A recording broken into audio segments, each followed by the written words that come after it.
प्रिय बहनों एवं भाइयों, आप सभी को मेरा हृदयपूर्ण प्रणाम।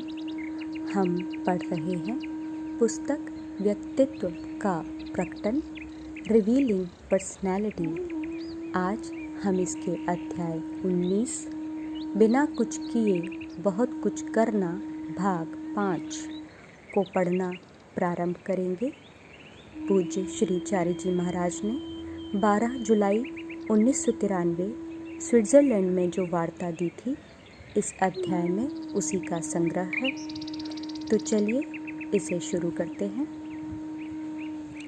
जब बाबूजी ने कहा ऐसे कारण हो सकते हैं जिनके प्रभाव ना हो और ऐसे प्रभाव हो सकते हैं जिनके कारण ना हो, इस बात को सिद्ध करने या नकारने के लिए भौतिक शास्त्र क्या कर रहा है? ऐसा करना संभव नहीं है। मैं यह मान सकता हूँ कि ऐसे कारण हैं जिनके कोई प्रभाव नहीं होते। हम इसे अपने चारों ओर होते देख सकते हैं। यह संसार न्यूटन के भौतिक शास्त्र के समान है, जहाँ हर चीज़ हमारी इच्छा से नहीं चलती। मैं पिछले 4 दिनों से इस विषय पर बोल रहा हूँ, बिना कारण के प्रभाव। दरअसल यह सत्य है और इसे अपने जीवन में घटित होने देना चाहिए। मैं इस बारे में कहता रहा हूँ कि अध्यात्म और कुछ नहीं बल्कि मन का नियमन है। मैं यह बताने की कोशिश करता रहा हूँ कि हर क्षेत्र में अपरिष्कृत स्थूल कार्य का क्षेत्र, गतिविधि, भेदन, तकनीक, कारण सब कुछ है और हर क्षेत्र में सूक्ष्मतम भी है।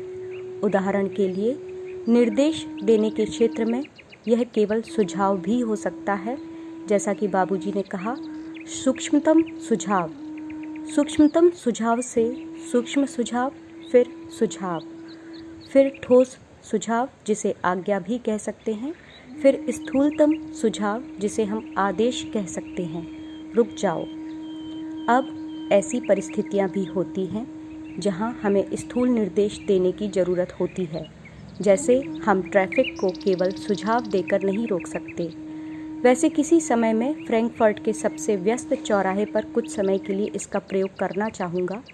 मैं विश्वास दिलाता हूँ कि ऐसा किया जा सकता है। जो लोग स्थूल स्तरों पर जी रहे हैं, उन्हें यह कल्पना मत करने दीजिए कि सूक्ष्म कार्यवाही असंभव है।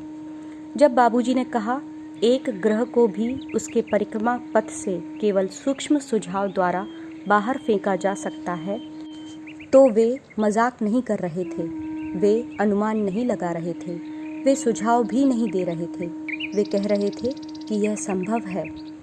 जब उन्होंने कहा मैं ब्रह्मांड को गेंद की तरह घुमा सकता हूँ, तो ऐसा नहीं था कि वे अपने अगल बगल के लोगों को मूर्ख बना रहे थे, हमसे खेल रहे थे। वे ठीक वही कह रहे थे जो वे कर सकते थे या जो वे कर चुके थे। इसलिए मेरा मत है कि किसी भी क्षेत्र में जिसमें मनोचिकित्सा का एक उदाहरण है, स्थूलतम से सूक्ष्मतम तक एक वर्णक्रम है। आप वर्तमान में उपयोग किए जाने वाले लेज़र का उदाहरण लीजिए। लेज़र में ऐसा क्या है जो छेद कर सकता है? अगर आप अतीत के 150 साल पुराने किसी इंजीनियर को उठाकर दिखाएं कि मशीन कहीं रखा हुआ है और छेद कहीं हो रहा है, वह प्रकाश के इस स्रोत के प्रभाव को नहीं समझ पाएगा। हमें यह समझ लेना चाहिए कि मुख्यतः अध्यात्म स्थूल से सूक्ष्म में जाने के बारे में है। यहाँ पर मौजूद सभी लोगों को मैं विश्वास दिला सकता हूँ कि बाबूजी महाराज ने मेरी उपस्थिति में कुछ ही सेकंड में रूपांतरण के पूर्ण चमत्कार किए हैं। मैं एक ऐसे आदमी को जानता हूँ जो पागल हो गया था। उसे बाबूजी ने केवल देखा और वह ठीक हो गया। वस्तुतः मनोचिकित्सा उच्चतम स्तर या सूक्ष्मतम स्तर पर होती है। आप इसे मनोचिकित्सा, जादू, चमत्कार, अध्यात्म, मानव प्रयास या मानसिक लेज़र या कुछ भी कह सकते हैं, क्योंकि उस स्तर पर तो प्रत्येक विज्ञान इसका दावा कर सकता है। मनोचिकित्सक कह सकता है उसने आदमी के मन का इलाज कर दिया। यह मन के विज्ञान के अलावा और क्या हो सकता है? मनोविज्ञान को व्यवहार में मनोचिकित्सा कहिए।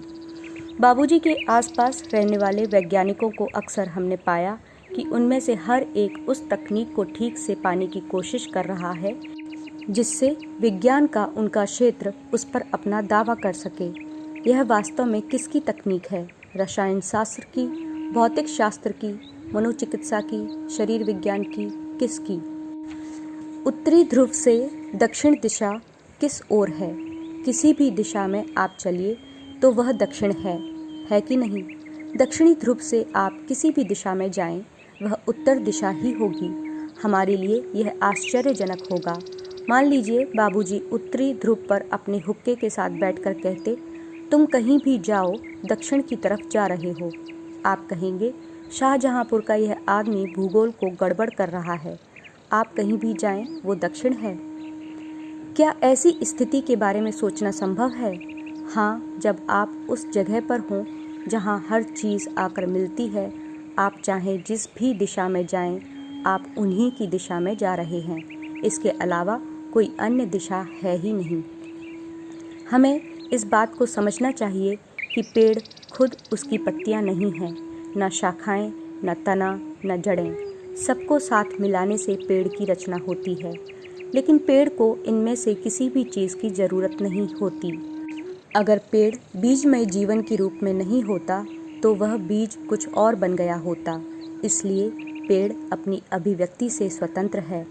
मेरी राय में अभिव्यक्ति वह कच्ची स्थूल चीज़ है जिसका हम एहसास करते हैं, छूते हैं, स्वाद लेते हैं और सूंघते हैं। दरअसल अभिव्यक्त विश्व वास्तविक विश्व नहीं है।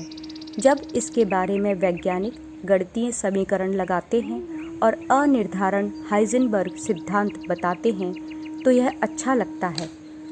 आखिर यह अनिर्धारण का सिद्धांत यानी प्रिंसिपल ऑफ अनसर्टेनिटी क्या है? यह केवल इतना कहता है कि आप किसी भी चीज़ के बारे में कुछ नहीं कर सकते। अगर आप जानते हैं कि यह कहाँ जा रहा है तो आप यह नहीं जानते कि यह कैसे जा रहा है, या अगर आप जानते हैं कि यह कैसे जा रहा है तो आप यह नहीं जानते कि यह कहाँ जा रहा है। यह क्या बेवकूफ़ी है? आधुनिक दुनिया में इसका मतलब होगा कि हवाई जहाज़ का कोपेनहेगन से मद्रास के लिए कोई रास्ता नहीं होगा, लेकिन यह किसी तरह यहाँ पहुँच जाएगा।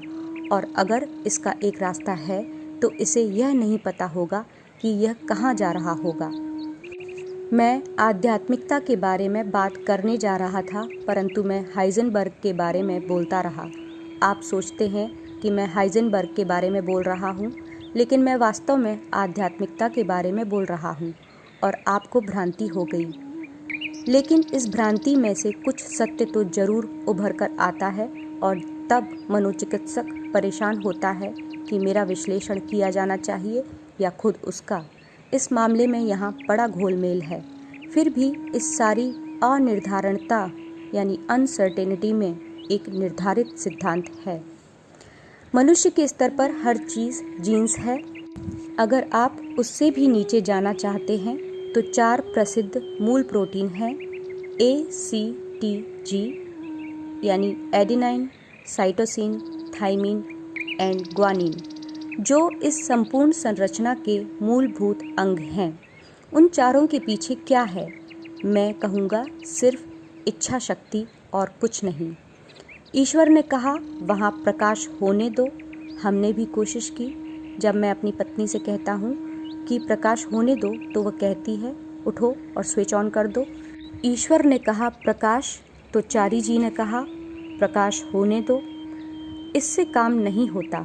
इससे काम क्यों नहीं होता? क्योंकि इसमें इच्छा शक्ति नहीं है।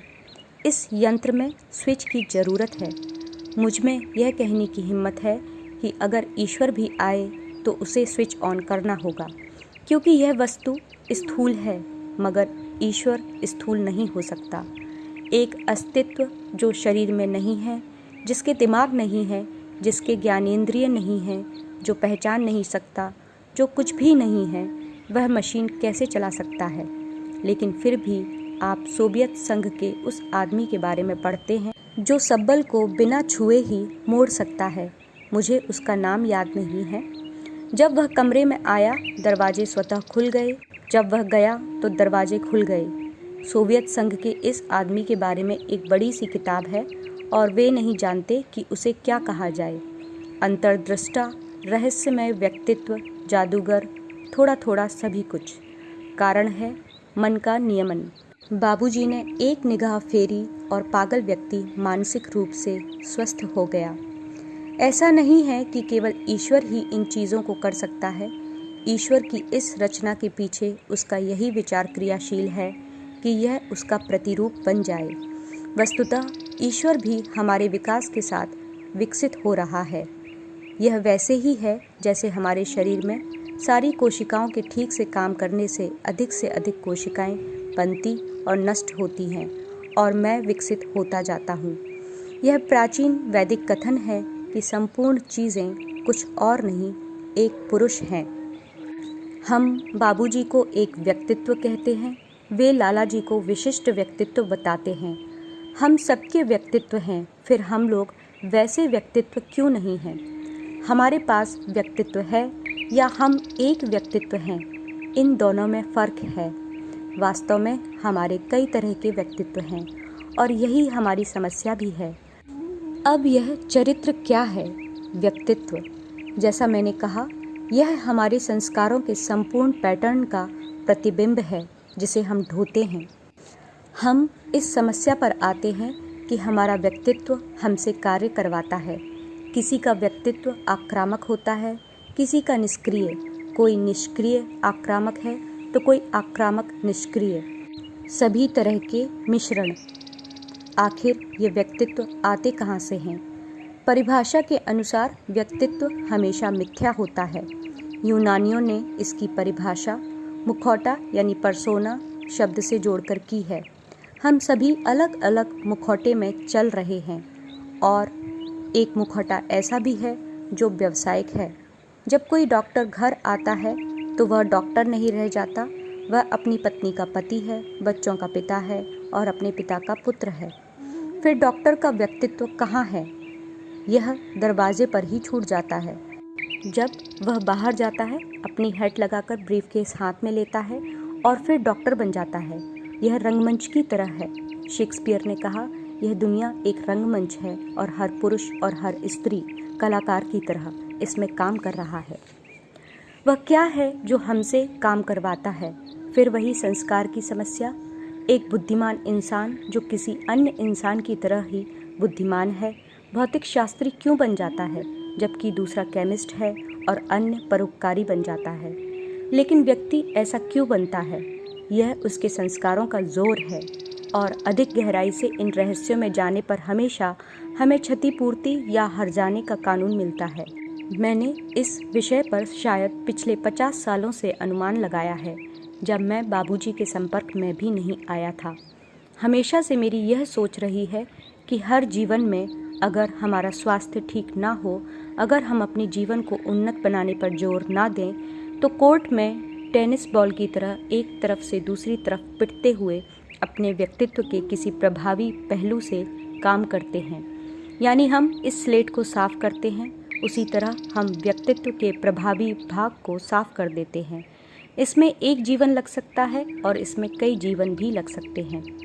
एक आक्रामक जीवन के बाद में फिर से एक आक्रामक जीवन कई जन्मों तक आ सकता है, जब तक कि आक्रामकता का संपूर्ण विचार ही खत्म ना हो जाए। धनार्जन करना, धनी बन जाना, परिवार खो देना, तलाक, कैंसर, सब कुछ इतना कि आप कह उठें, हे ईश्वर, कुछ भी दो लेकिन मुझे पैसा मत दो। आनंद के बाद आनंद, फिर बीमारी के बाद बीमारी, जब तक कि आपके जीवन का प्रत्येक क्षण बीमारियों की धुन में ना आ जाए और उस जीवन के अंत में ऐसे संस्कारों के जोर में अंतिम जीवन में आप कहते हैं, हे ईश्वर, कुछ भी दो लेकिन यह नहीं।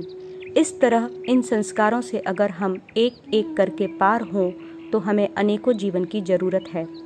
इसमें कुछ भी अजीब नहीं है कि काल्पनिक उपन्यासों में व्यक्तियों के बार बार एक ही तरह के जन्म का उल्लेख होता है।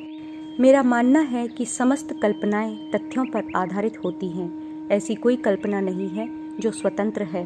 यह सोचना बकवास है कि मैं ऐसी चीज़ के बारे में सोच सकता हूँ जो कभी थी ही नहीं। मानव मस्तिष्क इतना समर्थ नहीं है।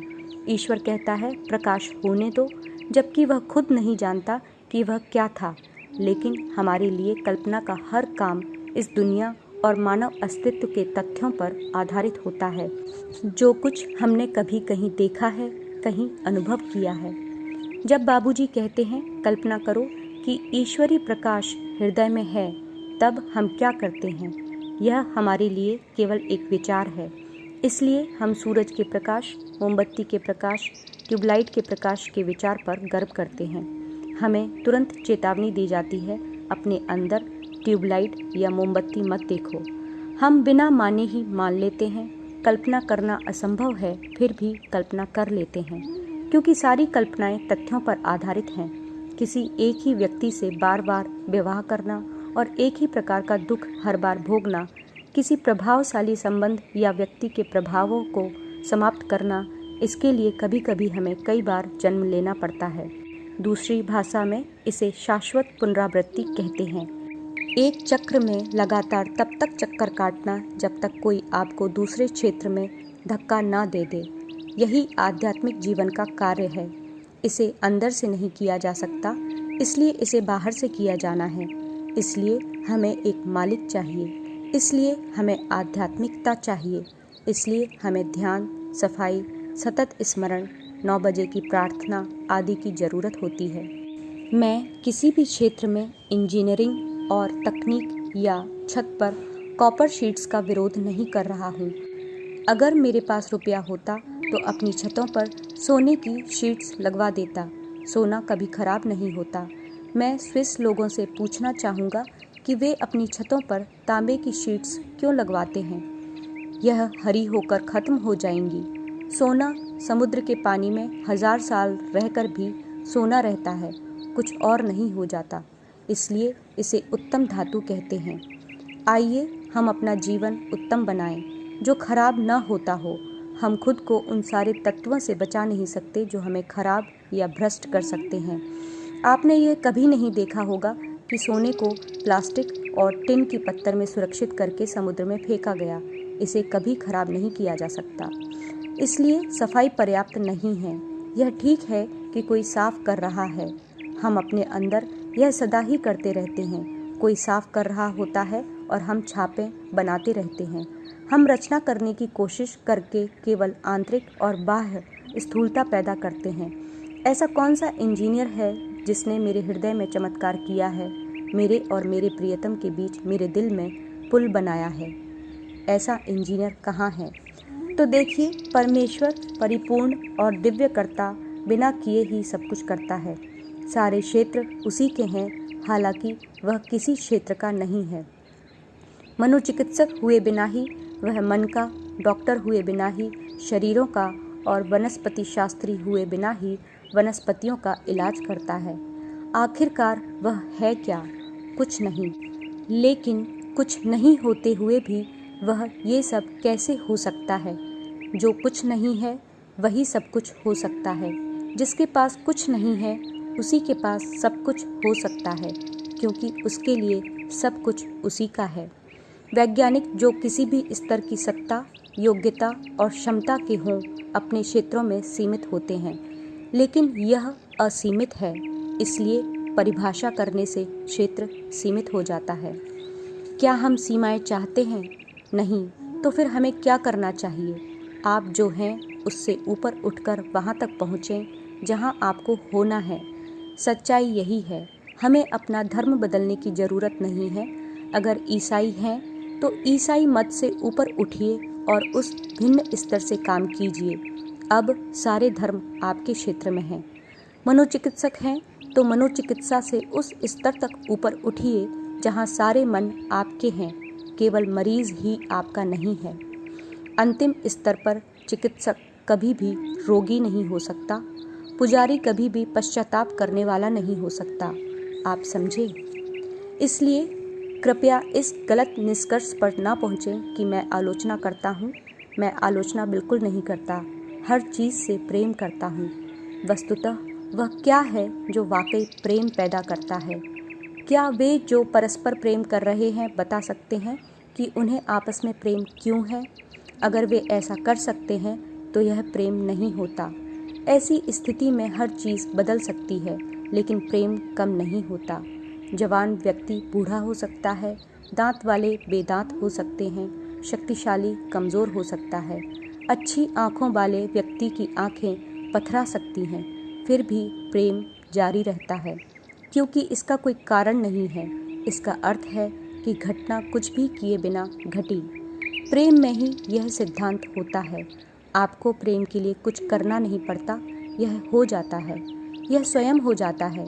जब आप इसे करने के लिए जोर डालते हैं तो यह प्रेम नहीं है, यह दिल को तोड़ देता है, यानी दिल टूट जाता है। लेकिन यह वास्तव में दिल को नहीं तोड़ता, यह इसके चारों ओर के भावनात्मक आवरण को तोड़ देता है। इस तरह आप देखते हैं कि इस दुनिया में हर अच्छी चीज़ अपने आप घटित होती है। प्रणय केवल कारण विहीन परिस्थिति में ही संभव होता है। जहाँ कारण है वहाँ प्रणय नहीं होता, और उच्चतम प्रणय मेरे और मेरे प्रियतम के बीच है, जो बस हो जाता है। यह सबसे बड़ा चमत्कार है, एक ऐसा चमत्कार जिसका हमें आकांक्षी होना चाहिए। विज्ञान के ठोस तथ्यों के लिए नहीं, व्यवसाय के विद्यार्थी होने के लिए नहीं, सोने की चमक के लिए नहीं, इस उच्चतम प्रणय के आदर्श का आकांक्षी होने के लिए, जो इस दुनिया से परे घटित हो रहा है और मुझे मेरे साधारण मूर्ख स्व से उसमें रूपांतरित कर रहा है, जिसे मैं प्रेम करता हूँ। धन्यवाद। यह अध्याय यहीं समाप्त होता है। अगले अध्याय को लेकर हम शीघ्र ही मिलेंगे। तब तक के लिए आप सबका हृदयपूर्वक धन्यवाद एवं आभार।